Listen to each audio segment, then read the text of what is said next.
CricViz previews the ODI series between England and Australia. Australia come into the ODI series with England off the back of 3 successive bilateral series defeats. Since winning the World Cup in 2015, there has been a sense of steady decline for the 50-over side as retirements of key players from that triumph such as Michael Clarke, Brad Haddin and Mitchell Johnson have left holes that have been hard to fill. 18 players have been handed debuts in the 3 years since Australia's 5th World Cup success, but only 2 of those, Adam Zampa and Travis Head, have played more than 20 matches. Balance has been hard to find in the batting, while few of the seamers tried have been able to provide adequate depth behind the first-choice trio of Mitchell Starc, Pat Cummins and Josh Hazlewood, all of whom will be absent from this tour through injury. Bowling, slow starters. Australia's new ball bowling in this format is a concern. They have the highest economy rate of any side during the power play overs since the World Cup. In the same period, England's batting run rate at that stage of the innings is 5.49, higher than any other team.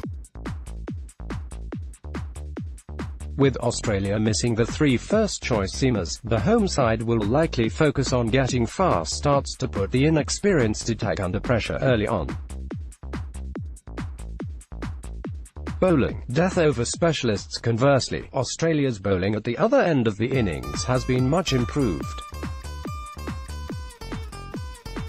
Since the World Cup, they have conceded 6.75 runs per over in the last 10 overs, a lower figure than any other team in the period, and are likely to feature Kane Richardson and Andrew Tye in the playing 11. The pair were death over specialists during last winter's Big Bash League season, recording the best economy rates of bowlers to have bowled 50 balls or more at that stage of the innings.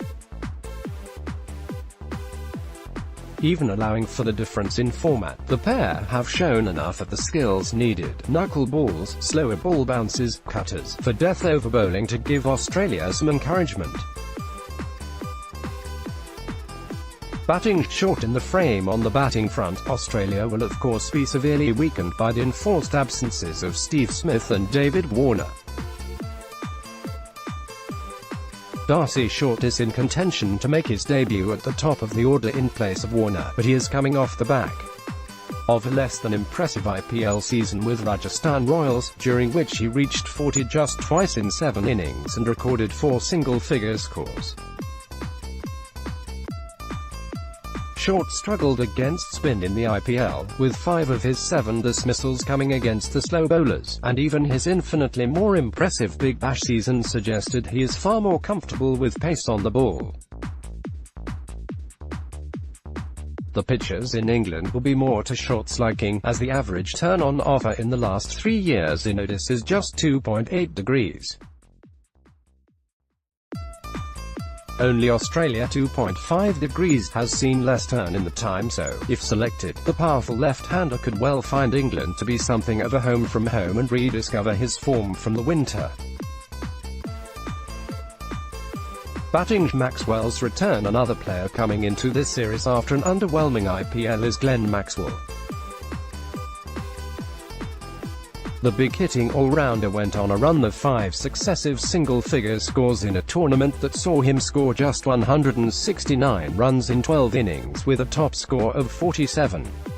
Maxwell was controversially omitted from 4 of the 5 ODIs Australia played against England in the aftermath of the winter's Ashes series, with captain Steve Smith issuing concerns over his attitude in training.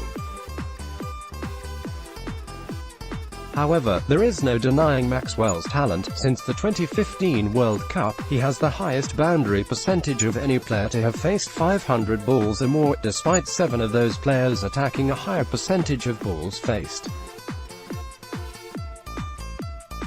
These numbers show that Maxwell is more than simply a slogger, and that England should be wary of his ability to up the scoring rate in the death overs, a period of the game where Australia struggled for impetus in the home series against England earlier this year, scoring at just 6.60 runs per over in the last 10 overs. Patrick No One is a CricViz analyst.